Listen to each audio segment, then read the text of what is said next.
আসসালামু আলাইকুম। আপনাদের জন্য নিয়ে আসলাম ভূত ঘটনা। যদি আপনাদের ভূত ঘটনা ভালো লাগে, আনন্দ পেয়ে থাকেন, ভয় পেয়ে থাকেন, তাহলে লাইক কমেন্ট শেয়ার করে পাশে থাকবেন। ধন্যবাদ। এখন যার ঘটনা আপনাদের সাথে শেয়ার করব, উনি একজন রেমিটেন্স যোদ্ধা ভাই, মোহাম্মদ মেহেদী হাসান ভাই। উনি বর্তমানে দুবাইয়ের আল নাহদা শহরে রয়েছেন। ওনার দেশের বাড়ি নড়াইল জেলার সদর উপজেলার আউরিয়া ইউনিয়নের চিলগাছা রঘুনাথপুর গ্রামে। তো চলুন মূল ঘটনাতে চলে যাই। উনি এই ঘটনাটি কিন্তু অনেক আগে শুনেছিলেন, 2014 সালের দিকে উনি শুনেছিলেন। মূলত যার কাছ থেকে শুনেছিলেন তিনি তারই একজন প্রতিবেশী কাকা, আর ওই কাকার নাম হচ্ছে মহাদেব দাস। আর এই মহাদেব কাকা ওনাদের গ্রামেরই বারোইপাড়া নামে একটা পাড়া রয়েছে, ওই বারোইপাড়ার বাসিন্দা। তো ওই গ্রামে ছোট ছোট কিছু পাড়া রয়েছে। তো এই বারোইপাড়ার চারপাশে কিন্তু জঙ্গল রয়েছে। তো এই যে মহাদেব কাকা হচ্ছে ওই গৌরাঙ্গ কাকার ছোট ভাই। ওনারা 4 ভাই, আর গৌরাঙ্গ কাকা সবচেয়ে বড়, তারপর আনন্দ, নিতাই, মহাদেব, এই 3 জন আর কি। তো ওনাদের নামে শেষে 12 বলার কারণ হচ্ছে ওনারা পানের বরজ করে থাকেন আর কি, আর পান ব্যবসার সাথে জড়িত। এই বারোইপাড়াতে 40 থেকে 45টা পরিবার রয়েছে যারা সবাই প্রত্যক্ষ পরোক্ষভাবে পান ব্যবসার সাথে জড়িত।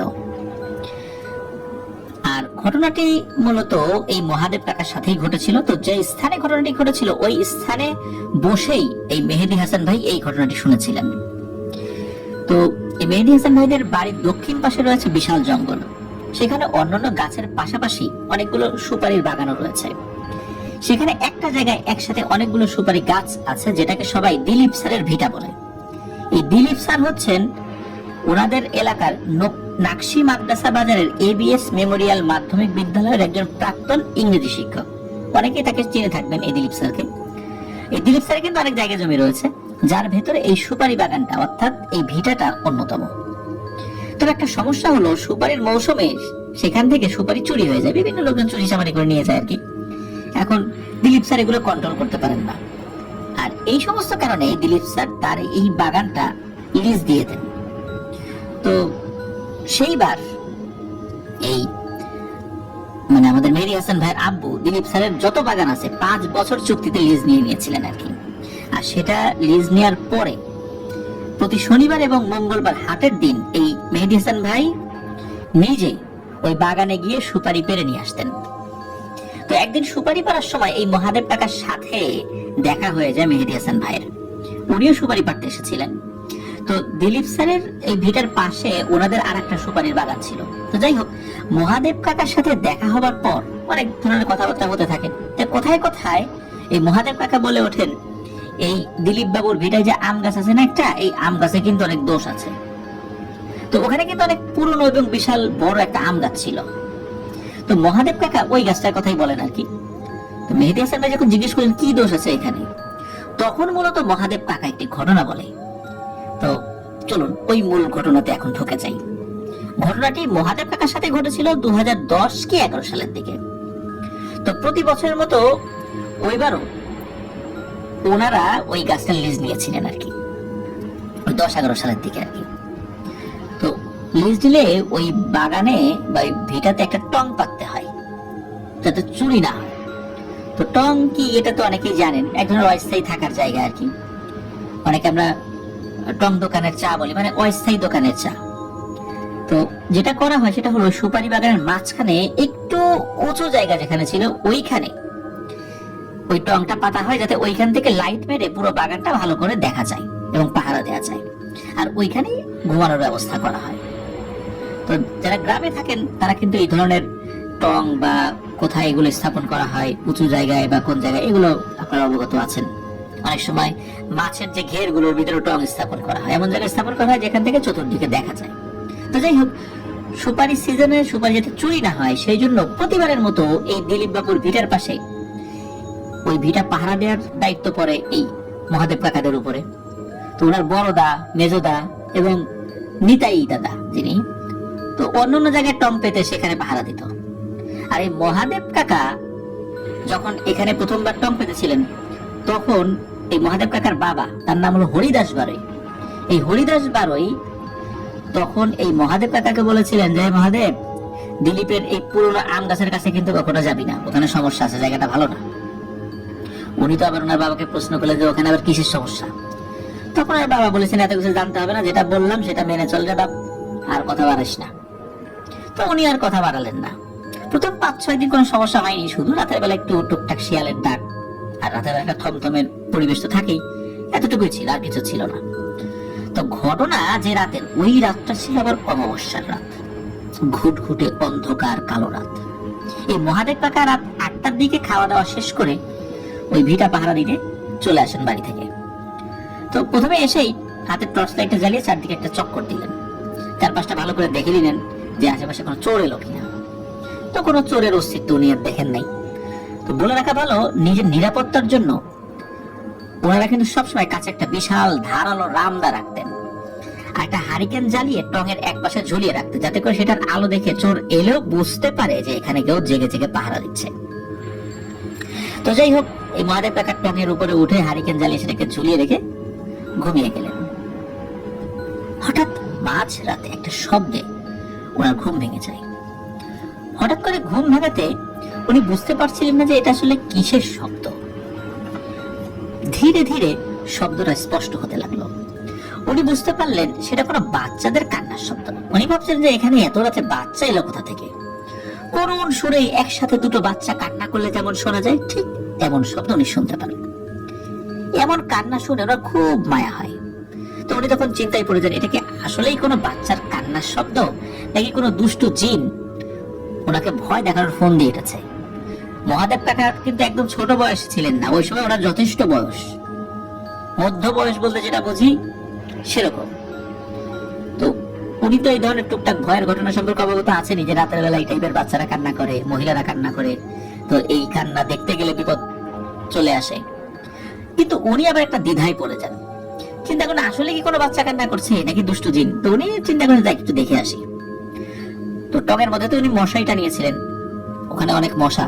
তো মশারির বাইরে এসে টর্চ মেরে উনি দেখার চেষ্টা করছিলেন যে আসলে কান্নাটা করে কে এত রাত্রে। কান্নার শব্দটা ওই দিলীপ বাবুর আম গাছের ওই দিকটা থেকে আসছিল। তো উনি টর্চ মারার পরে ওইখানে কিছু দেখতে পান নাই। তো উনি আরো ভালো করে দেখার চেষ্টা করেন, কারণ হচ্ছে টর্চ মারার পরে ওই কান্নার শব্দটা আসছিলই। তো চিন্তা করেন যে নিশ্চয়ই যে কান্না করছে বা যারা কান্না করছে তারা এখানেই আছে। এই মহাদেব কাকার তখন মনে হলো এই আম গাছের পশ্চিম পাশ থেকে ওই শব্দগুলো আসছে, মানে পশ্চিম পাশে দাঁড়িয়ে দুটো বাচ্চা কান্না করছে। আর উনি ওই সময় দাঁড়িয়েছিলেন ওই গাছের পূর্ব দিকে। তো পূর্ব দিক থেকে উনি টর্চ মেরেছিলেন, যার কারণে ওই বাচ্চাদের ভালো করে দেখার একটা সুযোগ ছিল না। উনি তো চিন্তায় পড়ে গেলেন যে ওদিকটাতে যাবেন কি যাবেন না, ওটা ভাবছেন উনি। এটা যদি কোনো বাচ্চা না হয়, দুষ্ট জিন হয়, তাহলে তো ওনার ক্ষতি করবে। আর যদি সত্যি সত্যি বাচ্চা হয় তাহলে তো বাচ্চাদের ক্ষতি হতে পারে। এই জঙ্গলে থাকাটা ওদের মোটেও নিরাপদ না। কিন্তু এত রাত্রে এখানে বাচ্চারা কি করবে, তারপর এত ছোট বাচ্চা। উনি আবার চিন্তা করেন যে মুরব্বীদের মুখ থেকে তো উনি শুনেছেন যে রাতের বেলা শেয়াল অনেক সময় ঘরের ভিতরে ঢুকে বাচ্চার পা বা শরীরের অন্য কোনো জায়গায় কামড় দিয়ে বাচ্চা চুরি করে নিয়ে চলে যেত। এরকম ঘটনা কিন্তু গ্রামে হামেশাই ঘটতো।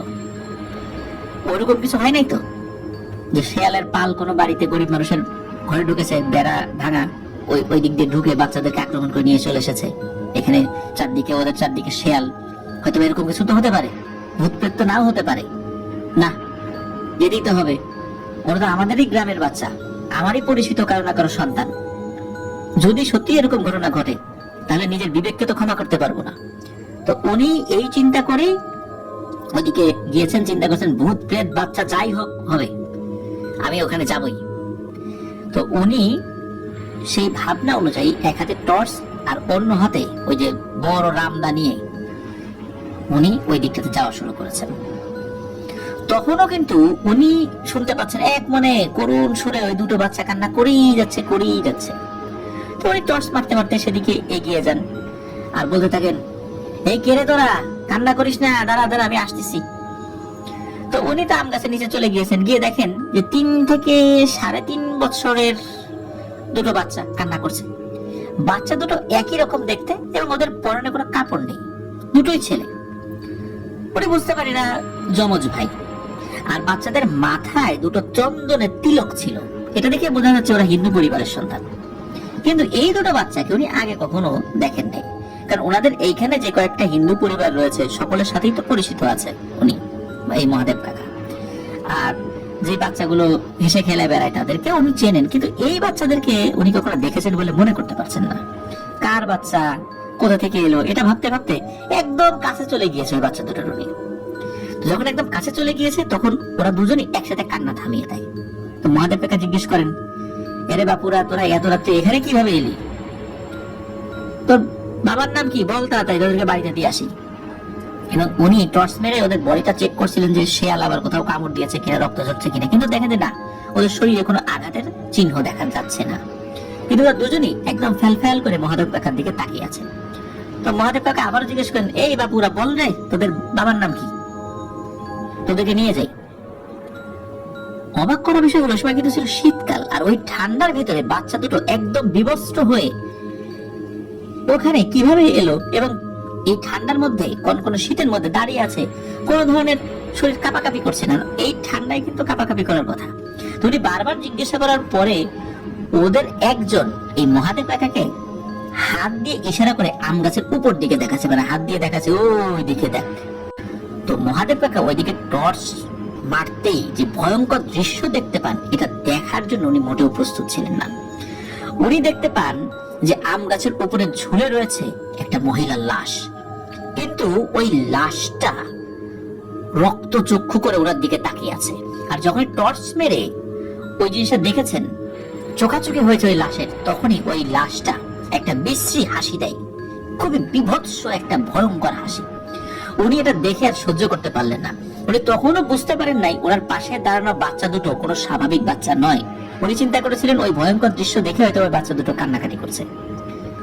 উনি চেয়েছিলেন যে ওই বাচ্চা দুটোর হাত ধরে দ্রুত ওখান থেকে পালাবেন, কিন্তু না, যখনই ওদের হাত ধরে দৌড় দেওয়ার পরিকল্পনা করেছেন তখন ওদের দিকে তাকিয়ে এই মহাদেব কাকা আরো ভয় পেয়ে যান। উনি দেখেন ওরা দেখতে এখন আর বাচ্চাদের মতো নেই, ওই ঝুলন্ত লাশের মতো মুখটা ফ্যাকাশে হয়ে গেছে তাদের মুখ, আর চোখ দিয়ে ওদেরও রক্ত পড়ছে চুইয়ে চুইয়ে। আর ওরা দুজনও একই রকম ভাবে ওই উপরে যে লাশটা ঝুলে রয়েছিল ওটার মতো করে বিশ্রী ভাবে মহাদেব কাকার দিকে তাকিয়ে হেসে যাচ্ছে, সমানে হাসছে। উনি আর এক মুহূর্ত দেরি না করে, ও ভগবান যেটা আমি কি দেখলাম, এইটা বলে দিয়েছেন এক দৌড়। তো উনি দৌড় দেওয়ার সাথে সাথে ওই বাচ্চা রূপী যে দুটো অবয়ব আর ওই লাশ রূপী যে অবয়বটা উপরে ঝুলেছিল, এই তিনজন একসাথে ওনাকে পিছন থেকে ধাওয়া করতে থাকে। উনি পেছন দিকে তাকিয়েছেন, উনি দেখতে পাচ্ছেন যে অবয়বটা গাছে ঝুলেছিল ওটা শূন্যে ঝুলে ঝুলে তার দিকে এগিয়ে আসছে, আর ওই যে দুটো বাচ্চা, ওই দুটো বাচ্চা দৌড়ে দৌড়ে তার দিকে এগিয়ে আসছে। মহাদেব কাকা তো দৌড়াচ্ছেন আর ওরা পেছন থেকে বলছে, কিরে মহাদেব পালাচ্ছিস কেন, দাঁড়া দাঁড়া তোর সাথে কথা আছে, এইটা বলছে। আর ডাইনিদের মতো খিলখিল করে হেসে চলছে। মহাদেব কাকা তো জান বাঁচাতে শরীরের সর্বশক্তি দিয়ে দৌড়াতে থাকেন। এক সময় একটা গাছের সাথে বাড়ি লেগে মহাদেব কাকার হাত থেকে টর্চ লাইটটা পড়ে যায়। ততক্ষণ অবশ্য উনি ওনার বাড়ির কাছাকাছি চলে এসেছেন প্রায়। উনি এবার হুমড়ি খেতে খেতে দৌড়াতে থাকেন আর শরীরের সর্বশক্তি দিয়ে, ও বাবা ও বাবা কে কোথায় আসো, তাড়াতাড়ি আমারে বাঁচাও, এটা বলতে বলতে উনি আগাতে থাকেন। তো একটা সময় উনি ওনার বাড়ির উঠোন পর্যন্ত পৌঁছাতে সক্ষম হন, আর উঠোন পর্যন্ত পৌঁছাতে সক্ষম হওয়ার পর আবারও ও বাবা কে কোথায় আসো, এইটুকু চিৎকার করেছেন মানে উঠানে আসার পর। এরপরে উনি মাটিতে লুটিয়ে পড়েন আর ওনার কিছু মনে নাই, উনি সেন্সলেস হয়ে যান। ওনার যখন জ্ঞান ফেরে তখন সকাল, ওনাকে ঘিরে পরিবারের সব সদস্যরা দাঁড়িয়ে রয়েছে। ওনার জ্ঞান ফেরার পর সবাই যখন জিজ্ঞেস করে কি হয়েছিল গত রাত্রে, তখন উনি তাদেরকে সব ঘটনা খুলে বলেন। সবকিছু শোনার পর এই মহাদেব কাকার বাবা তাকে বলেন যে তুই রাত্রে যাদেরকে দেখেছিস ওরা হচ্ছে অনিমা আর ওর দুই সন্তান। অনিমাকে আর তার দুই সন্তানই বাকি, কি রহস্য এটা জিজ্ঞেস করলে তখন এই মহাদেব কাকার বাবা একটা ঘটনা ওনাকে বলেন। মুক্তিযুদ্ধের আগে ওই দিলীপ বাবুর ভিটাটাতে ওখানে কিছু কুমোর পরিবার বসবাস করত, তারা মাটির তৈরি বিভিন্ন জিনিস তৈরি করতো আর কি। তো ওই কুমোরদের ভেতরে একজন কুমোর ছিল, তার নাম ছিল গোবিন্দ। তো গোবিন্দর পরিবারে ওর বৃদ্ধ মা বাবা এবং তার স্ত্রী অনিমা এবং 2টা যমজ পুত্র সন্তান ছিল। সুখী পরিবার হওয়া সত্ত্বেও এই গোবিন্দ ছিল অনেক অলস প্রকৃতির একজন মানুষ, কোনো কাজ করতে চাইতো না, সারাদিন শুয়ে বসে কাটাতো, কাজ করতে তার ভালো লাগতো না। অনিমা ছিল তার উল্টো, সে খুবই ভালো পরিশ্রমী একটা মেয়ে। বাড়ির সব কাজ সেরে সে হাঁড়ি পাতিল বানানোর কাজ একাই করতো, তার স্বামী তাকে হেল্প করতো না। কিন্তু তার বড় শ্বশুর শাশুড়ি এখন তো বয়স হয়ে গেছে, তারপরও যতটুকু পারতো অনিমাকে এই দুজন সাহায্য করত। এই গোবিন্দর পরিবারে ছিল প্রচুর অভাব, আর সেটা থাকাই স্বাভাবিক। এরকম একটা অকম্মা স্বামী থাকলে যা হয় আর কি। পরিবারের পুরুষ সদস্য, কর্মক্ষম সদস্য যদি কাজ না করে তাহলে ওই পরিবারে কি হয়, লিসেনাররা তো বুঝতেই পারছেন। তো কাজের ব্যাপারে যখনই অনিমা তার স্বামীকে, মানে ওর স্বামী যে গোবিন্দ, তাকে কিছু বলতেছে, তখন ওর স্বামী অকথ্য ভাষায় গালিগালাজ করতে, প্রচুর মারধর করতো। গোবিন্দর মা বাবা যখন প্রতিবাদ করতো তখন সে তার মা বাবার উপরও চড়াও হতো, গালিগালাজ করতো, আঘাত করতো, কুণ্ঠাবোধ করতো না। এরকম কষ্টে চলছিল। একদিন কি হয়, অনিমা আর গোবিন্দের ভিতরে প্রচুর ঝগড়া, মারামারিও হয়। তো ওই দিন আবার অনিমাও আর চুপ থাকেনি, সেও গোবিন্দের মায়ের প্রতিবাদ করে, সেও তাকে খামচি, কে ঘুষি যতটুকু পারছে মানে, আর কতদিন সহ্য করা যায়। এক পর্যায়ে গোবিন্দ অনিমাকে বিভিন্ন ধরনের কুৎসিত অপবাদ দিতে থাকে, যেটা সম্পূর্ণ ছিল মিথ্যাচার। তো স্বামীর এত অত্যাচার নির্যাতন সহ্য করছে, কিন্তু এরকম মিথ্যা কুৎসিত অপবাদ যখন দিয়েছে, এটা আর আসলে অনিমা সহ্য করতে পারেনি। গোবিন্দ যখন ঘর থেকে চলে যায়, মানে বাইরে কোথাও গিয়েছে, এরপর অনিমা ওই আম গাছের ডালের সাথে ফাঁস দিয়ে আত্মহত্যা করে। স্বামীর এমন অপবাদ অনিমা সহ্য করতে পারেনি। মায়ের লাশ ঝুলছে, আর যমজ সন্তান দুটো মায়ের লাশের দিকে তাকিয়ে অঝোরে কান্নাকাটি করছে। এই ঘটনার পরে গোবিন্দ তার 2টো বাচ্চা এবং তার মা বাবাকে নিয়ে কোথায় চলে গিয়েছিল কেউ সেটা বলতে পারে না। তো এলাকার যারা লোকজন, তারা অনিমার লাশ ওই গাছ থেকে নামিয়ে একটা জায়গায় মাটি চাপা দেয়। ওনারা পুরান নাই, তাদের ধর্মমত অনুযায়ী বা নিয়ম অনুযায়ী তারা আবার লাশ মাটি চাপা দিতেন। তো যাই হোক, এরপর ওই জায়গাটা অন্য লোকের কাছে হস্তান্তর করা, ওই সময় যার যিনি মালিক ছিলেন আর কি, মূলত ওই সময় মালিক ছিলেন নিমাই বাবু নামে একজন ব্যক্তি। তো নিমাই বাবু ওই দিলীপ বাবুর বাবার কাছে বিক্রি করে। দিলীপ বাবুর বাবার পরে এই দিলীপ স্যার যিনি আর কি, তার কাছে এই চলে আসার কি এই জায়গাটা, এই জন্য বলা হয় দিলীপ বাবুর ভিটা বা দিলীপ স্যারের ভিটা। তো অনেকেই নাকি ওর পর থেকে ওই আম গাছের কাছে গিয়ে অনেক ভয় পেয়েছে, অনেকেই নাকি ওই যমজ বাচ্চা দুটো আর অনিমাকে দেখেছে। তো এটাই হচ্ছে ওই আম গাছের দোষ। তো এটা প্রথমে বলেন নাই ওই মহাদেব কাকার বাবা, তাকে বললে ভয় পাবেন এই জন্য। তো মহাদেব কাকার কাছ থেকে এই ঘটনা শোনার পর এই মেহেদী হাসান ভাই কিন্তু কখনো একা একা সুপারি পাড়ার জন্য ওই বাগানে যান নাই, দিনের বেলাতেও না। যখন গিয়েছেন সাথে লোক নিয়ে গেছেন। তো এটি ছিল ঘটনা। এই ঘটনাটি ওই এলাকার অনেকেই জানেন। প্রিয় লিসেনার্স, এই ঘটনাটি শোনার পর একটা কথা কিন্তু আপনাদের মাথায় আসতে পারে, সেটা হচ্ছে যে আসলে এটা কি সম্ভব, মানুষ মৃত্যু বরণ করার পর এভাবে ফিরে আসতে? আমরা আগেও বলেছি, যদি কেউ অপমৃত্যুর শিকার হয় তাহলে ওই জায়গাতে দুষ্ট জিনেরা এসে বিরক্ত করতে থাকে, যাতে মানুষ সেখানে না আসে। সেখানে তারা বিভিন্ন ব্ল্যাক ম্যাজিকের প্র্যাকটিস করতে থাকে, ওই জায়গাটাকে একটা হন্টেড পরিবেশ সৃষ্টি করে রাখে, বা হন্টেড হিসাবে মানুষের সামনে তার আতঙ্ক, ভায়োলেন্স সৃষ্টি করে। মূলত যিনি মারা যাবেন আর কখনোই ফেরত আসতে পারবেন না, এটাই বাস্তব। উনি বারজাখের জীবনে থাকবেন। কিন্তু ওই 2টো বাচ্চা কোথা থেকে এলো, এটা তো আমরা নিশ্চয়ই বুঝতে পারছি যে ওখানে দুষ্ট জিনেরাই এই অনিমা এবং তার 2 যমজ সন্তান সেজে ওখানে মানুষকে ভয় দেখায়। এটাই ওই জায়গার ঘটনা। প্রিয় লিসেনার্স, আশা করছি এই ঘটনাটি আপনাদের ভয়ের শিহরণ জাগাতে ইনশাল্লাহ সক্ষম হয়েছে। ধন্যবাদ মেহেদী হাসান ভাইকে। আসসালামু আলাইকুম। আপনাদের জন্য নিয়ে আসলাম ভূত ঘটনা। যদি আপনাদের ভূত ঘটনা ভালো লাগে, আনন্দ পেয়ে থাকেন, ভয় পেয়ে থাকেন, তাহলে লাইক, কমেন্ট, শেয়ার করে পাশে থাকবেন। ধন্যবাদ।